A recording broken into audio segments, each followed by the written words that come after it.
There are over 1 million acres in Montana's Glacier National Park.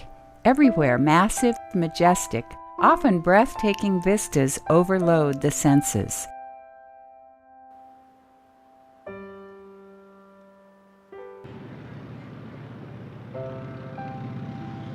Since time is limited, we decide on sensible tours to define the place so we can wisely plan future days here.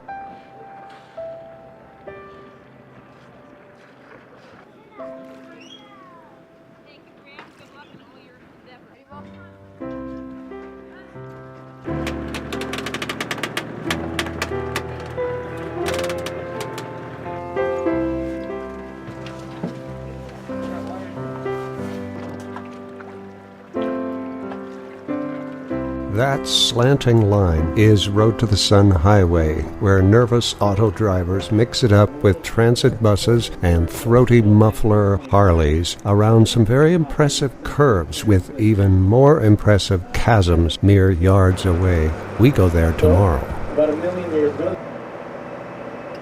we are about to head through the narrowest part of the lake. An excursion on Lake St. Mary is first. The pilot guide illustrates geological concepts with huge examples that descend before our eyes into this very lake. It's very tough, very durable. It's a limestone spire that drops down about 300 feet to the bottom of the lake.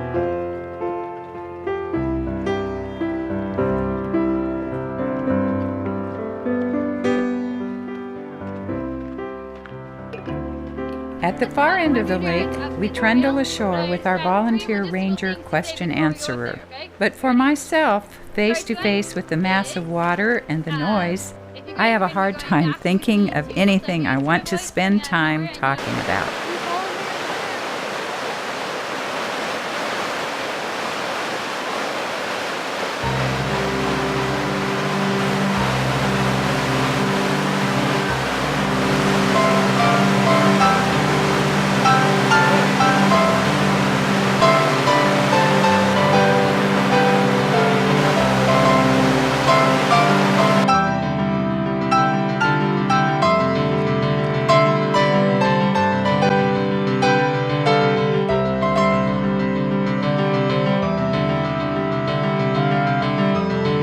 An irony in retrospect.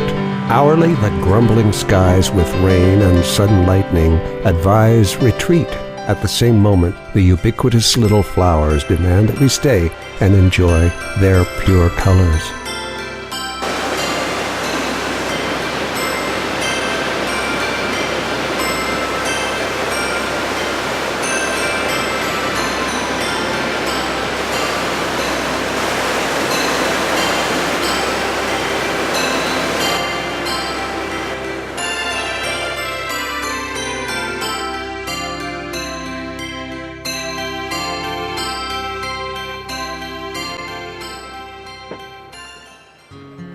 Here is the first of several fine old railroad-era hotels.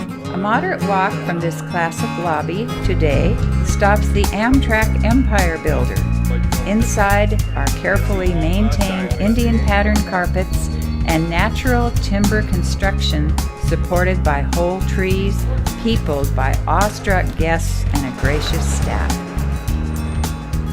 Glacier Park Corporation operates 32 classy red 17-passenger touring cars, originally made by White Motor Cars in 1937. Each was rebuilt and modernized by a Ford subsidiary in 2002.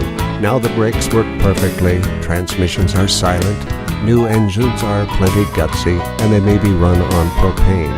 The paint, obviously, is spiffy. A restored hotel from the 30s remains popular with train buffs, who flock here to spend a week at a time simply hanging about the adjacent tracks and listening for approaching diesel engines in this pristine setting. Porch swings and richly tended flowers keep those rail buff spouses appeased.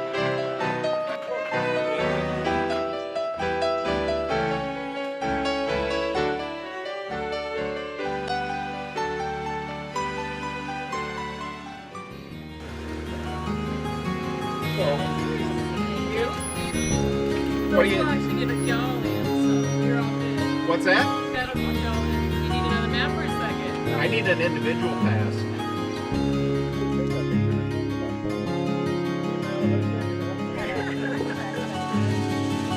Individually owned pieces of property.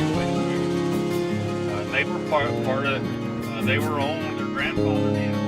Clockwise, we traverse the entire southern border of the park, then enter on the west portal to begin the Road to the Sun Highway eastward and back to our point of departure. Mountain goats, bighorn sheep, nearly vanished glaciers, and a continuing patter of good information from our personable driver.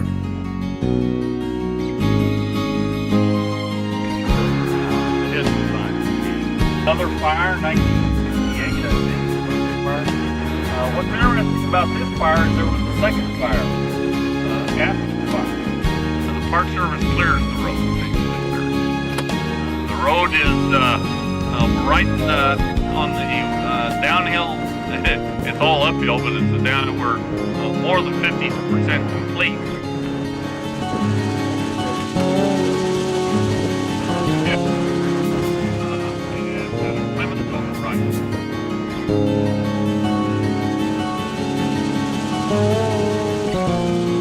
Look at the, the waterfall. Goes clear down below that. July 13th.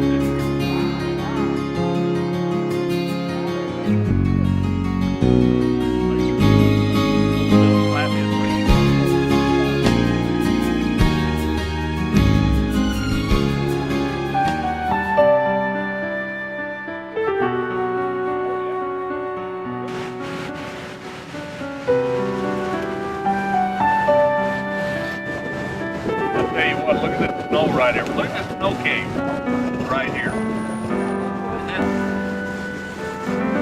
Look at this big hunk.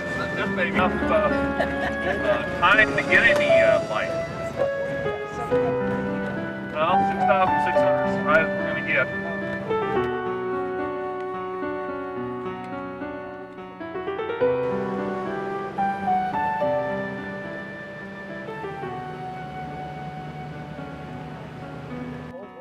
If the trees appear stunted, it isn't because of poor soil or altitude. It's because every year the growing season is so abbreviated there simply isn't much time to grow before dormant season appears again.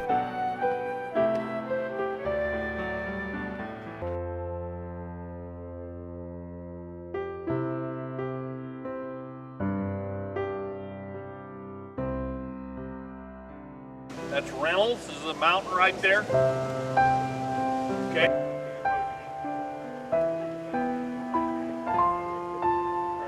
Got your look right there.